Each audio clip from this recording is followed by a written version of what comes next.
I, 37M, have 3 girls, 8, 10, and 12. Their mother walked out on us for another man when our youngest was around 4.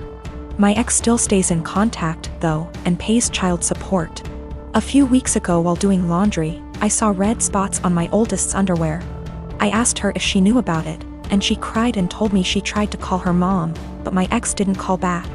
She'd been stuffing toilet paper in her underwear, hoping that would work. I explained to her that periods are nothing to be ashamed of, and found some great resources online for us to review together.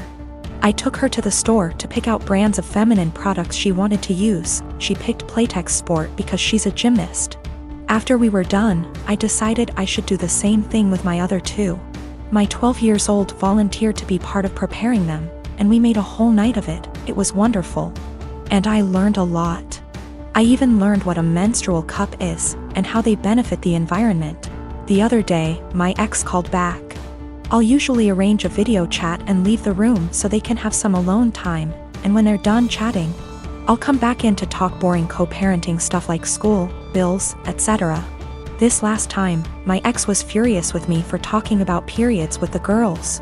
She shouted at me that I was sick and perverted. Why didn't I call her myself if I knew it was so urgent? I could have called one of their grandmas / aunts, but my mom has dementia, while her mom and sisters call me a loser because I teach kindergarten, so I'm not fond of them. My ex told me I was being immature and should have just toughed it out for the girls. This really pissed me off, so I shouted back that maybe if she wasn't such a deadbeat and answered her goddamned phone once in a while, she could have handled this. I brought up everything she does that hurts them. She hasn't been to a single soccer game, piano recital, or gymnastics meet in 2 years. Every other weekend when they come home from her house, they go straight to their rooms, only to emerge hours later asking me why she loves her new husband more than them, and what did they do to make her leave. My ex responded by saying I should tell them it's not their fault I couldn't satisfy her, and I screamed. And she just smirked and pointed behind me, saying, "Look what you did," when I turned around. My 8 years old and 10 years old were standing in the doorway crying. It broke my heart. I never shout, so I know I scared them. My 12 years old stormed in and started screaming at her mom, and while I appreciate her sticking up for me, this is not a battle I want her fighting. My ex hung up before I could fully de-escalate the situation. And let's just say the girls have been given free reign of the ice cream and limitless hours of video games, because I feel so bad. I even watched all the Twilight movies with them, so don't say I don't love them. I recently won an all-expense-paid trip to Disney World for 4 nights, for myself and 3 guests. I am currently planning on bringing my boyfriend, my mother, and my boyfriend's mother. I know we all aren't exactly Disney's key demographic, but it honestly means a lot to our mothers that I am inviting them. Both my boyfriend and I grew up in poorer families that could never afford expensive vacations. And this is the first trip to Disney World for all of us. I know this is probably the only opportunity our mothers will ever have to go to Disney. And for now they are both in good enough health to still enjoy the rides. The problem is with my cousin, Jane, who has been hounding me to take her 5-year-old daughter, Kelly, instead of my boyfriend's mother. I know, what kind of monster am I for not wanting to bring a little girl to the place where dreams come true? Except Jane's family has already been to Disney World twice, most recently earlier this year in February. My cousin has done very well for herself. She runs a successful photography business, and her husband is an engineer. They are definitely able to afford their own vacations. If Jane wasn't so well off, I probably would consider taking Kelly if I thought I was giving a little kid a once-in-a-lifetime experience. But I'm not. She's already been twice and she's only 5. Our mothers have been 0 times. Jane's only rationale for wanting me to take her daughter seems to be that Disney is meant for kids. It's weird to go with only adults. And it'd be evil to not take a 5-year-old to Disney if you had the chance. There's also the issue of Kelly herself. She's not a completely terrible child, but she's whiny and throws tantrums regularly. I don't really want to spend a week with that. Also, what if she gets homesick? What if she gets actually sick? What if she gets lost? I'm not a parent myself and I would have no idea what to do in those situations. I also don't want to saddle my mother with the responsibility of caring for her. I babysat Kelly before, but only for a few hours at a time. I'm not sure why my cousin is even comfortable with the idea of me taking her child 3 states away. We are in North Carolina, so it's not like Orlando is just a short drive down the road if something happens. I tried telling Jane I'm not comfortable bringing Kelly, and she just said this is a good opportunity to find out what being a parent is like. What? She's almost acting like I'm not serious about not bringing Kelly, and I'm just pretending I don't want to bring her. It's really weird. Jane and I have always been very close, like we are sisters. And I'm afraid this has the potential to ruin our relationship once it comes to a head. What is the best way to tell her no without sounding like an evil child hater, or am I being selfish for not taking a kid to Disney? I am a 33 years old female, have been engaged to my fiancé, 37 male, for 5 months. We don't share finance because that's what he wants.